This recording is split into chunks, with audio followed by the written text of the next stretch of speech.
to James went obviously off to England, and then the decision to select him and come back. Like what was that decision was made a little while before he went back, but he was going back to set his flat up, get his dog over there.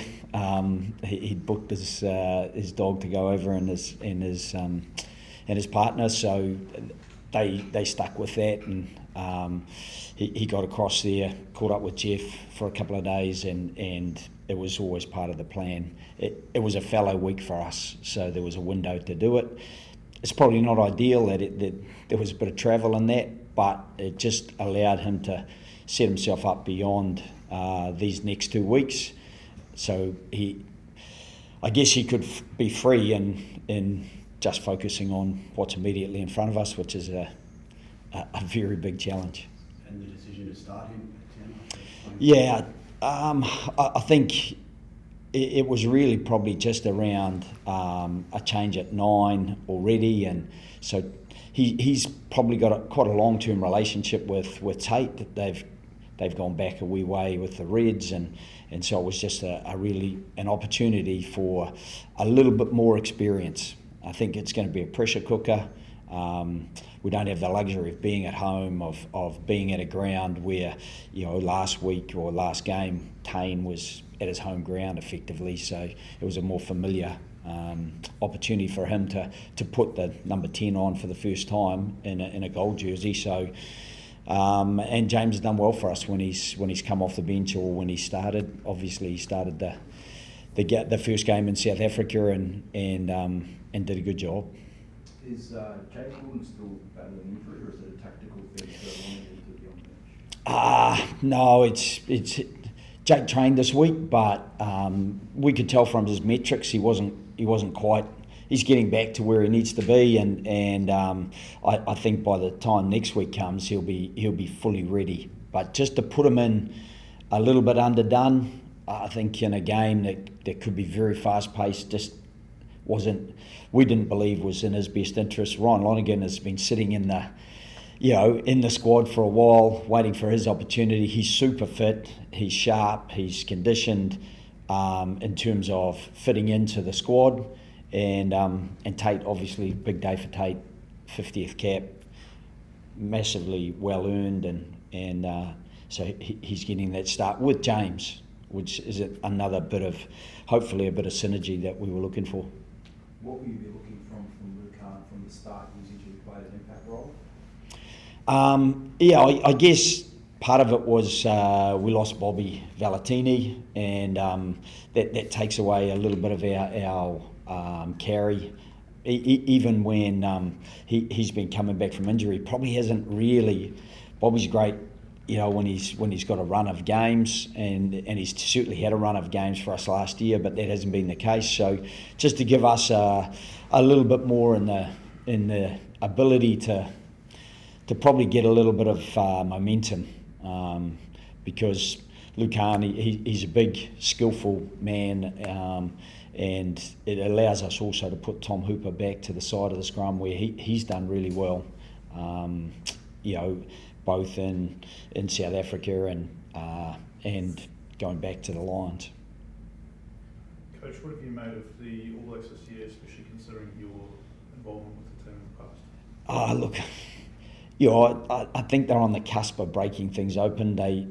I know a lot of people will focus on the end result last time they played, but 60 minutes in, I was sitting there with Mike Cron and Tom Donnelly, two guys who spent time playing or coaching the All Blacks, and we're all thinking the game's in the balance, so unfortunately what can happen is when the game gets away from you a little bit, you maybe try a little bit too hard, or you take a risk that you wouldn't otherwise do, or you start to play outside the box and start to get a little bit individual, and sometimes South Africa did it to us. They just did it at the other end of the game.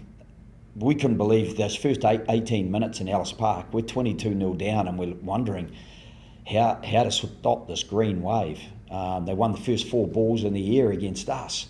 So I know how quickly they can damage you, and I think they just got it at the other end of the game, because until then they were right in the game. And if I could ask about one specific player and his importance, Fraser McRae, what does he mean to the Wallabies right now? Yeah, Fraser's great. He's a quiet leader in the team. Obviously, he's captained the team in recent weeks in Cape Town when Harry wasn't available. And, he's a good all-purpose player. He's actually quite good in the line-out. We don't often put him there or throw to him, but he is very good above his head. He's skillful, link player, and he's good over the ball. So, he actually, we find that he works well with Harry. They've grown up playing together, and obviously Bobby, but missing Langy, who gives us that carry as well. That, in answer to Jamie's question, it's a little bit of why we've got Luke Kahn there to try to balance that up. Tom Hooper is that big engine worker, and he carries well, but not quite the same as Bobby Valentini or Langy Gleeson or Luke Kahn.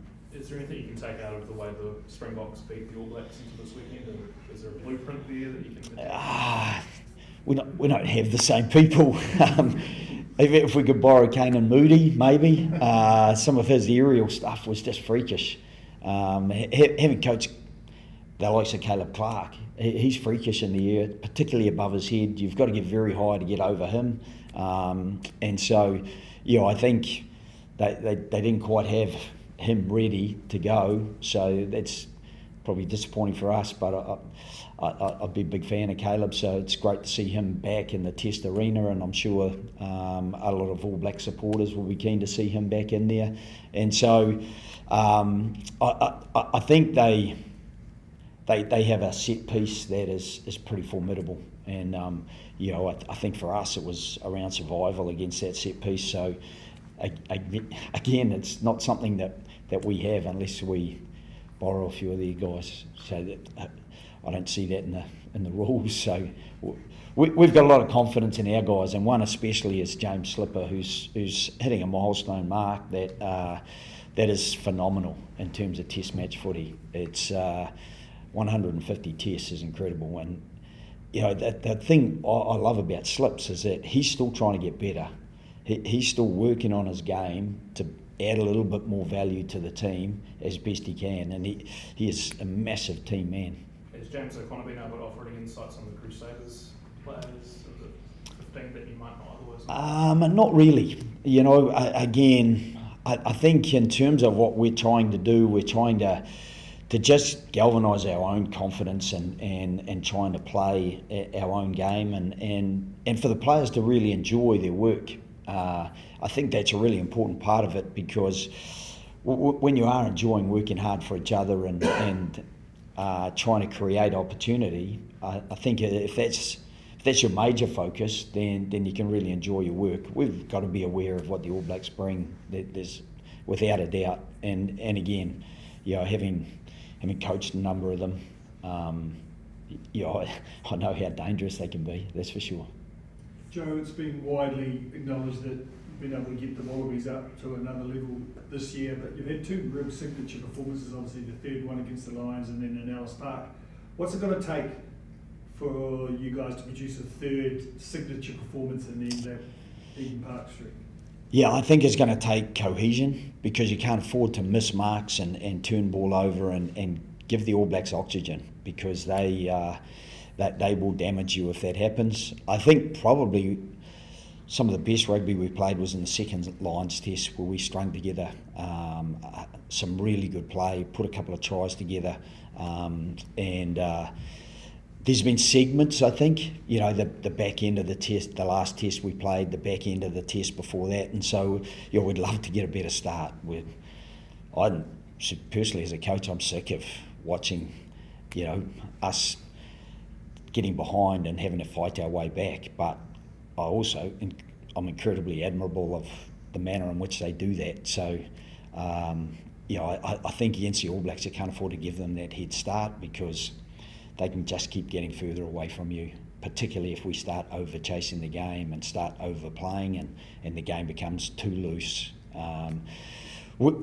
We like to play an open, fast game, and so do the All Blacks. So I'm hoping that it's a great advertisement for the game, and it's a competitive game. But we we need to start well for that to be the case, I think. Joe, what sort of relationship do you have with Razor?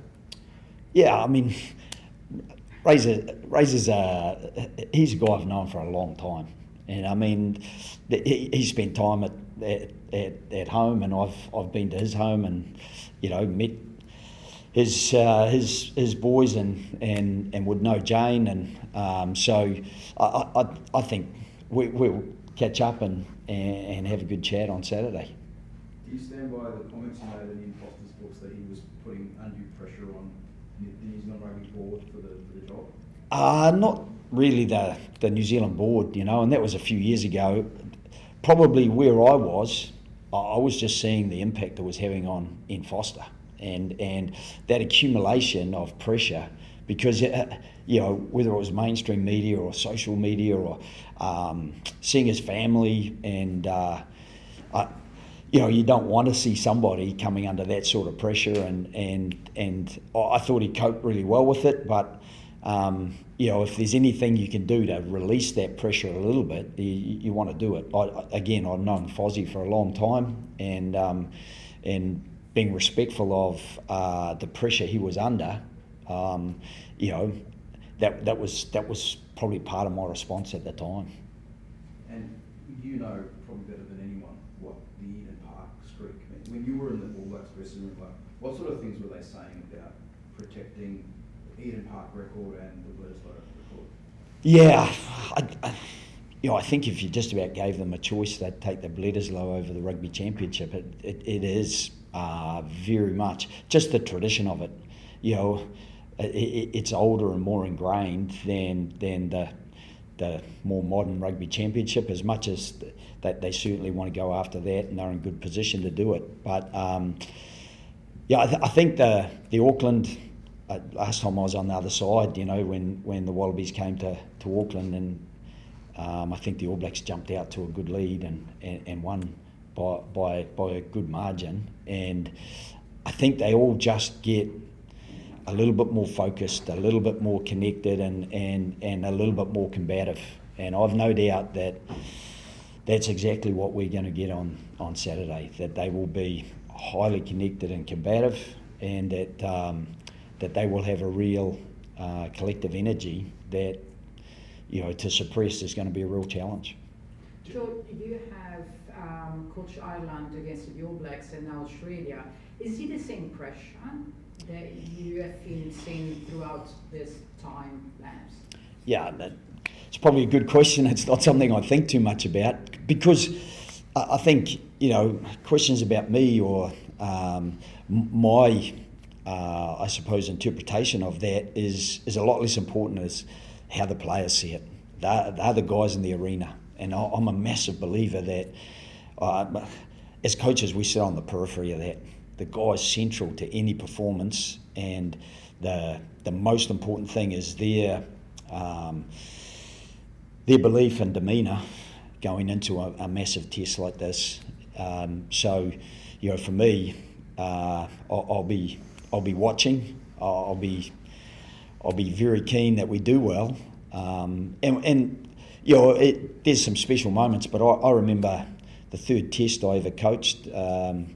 I don't know, must be 12, 13, maybe 14, a long time ago. We led 19-0 after 19 minutes against the All Blacks. We led 22-7 at half time. With time up on the clock, we led by 5 points. And this young kid, Bowden Barrett, made a break up the left-hand touch, and it got flung wide. Liam Messam treated our players like pinballs. I think he beat about 3 of them. I thought he was going to score over there, but he didn't. And I think it was Nuggie might have thrown one of the average passes of his career, but Nonu picked it up off his toes. I could have done with him knocking it on at the time. And lo and behold, Dane Coles gets an offload to Ryan Crotty on the other side, and he might have scored. I vaguely remember. So the scar's not deep, but I just know that's what they can do, and I don't think that that DNA has changed. I still see the same capability and the same people.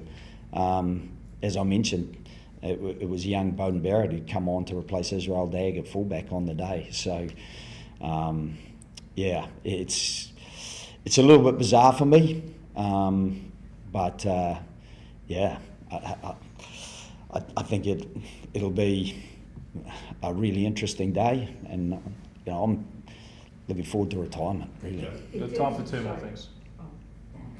Joe, correct me if I'm wrong, but Andrea Piatti is the referee for this weekend. Obviously, you had that match in Melbourne, which was contentious. You had to clear, sort of had a meeting with the referee this week. Where did that end up as far as the potential impact on? No, I haven't spoken to Andrea.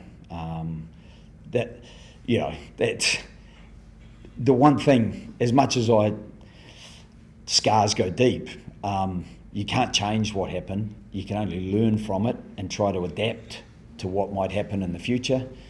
I know that if we don't get our clean out right and we impact someone on the neck, that it could be a penalty against us. That's the law. So we know we've still got to be accurate, even if a decision didn't go our way at the end of that second test. So in the end, again, our focus comes back to ourselves. I'll see Andrea in the changing room before the game, and we'll exchange pleasantries, and he'll go out and he's got the whistle.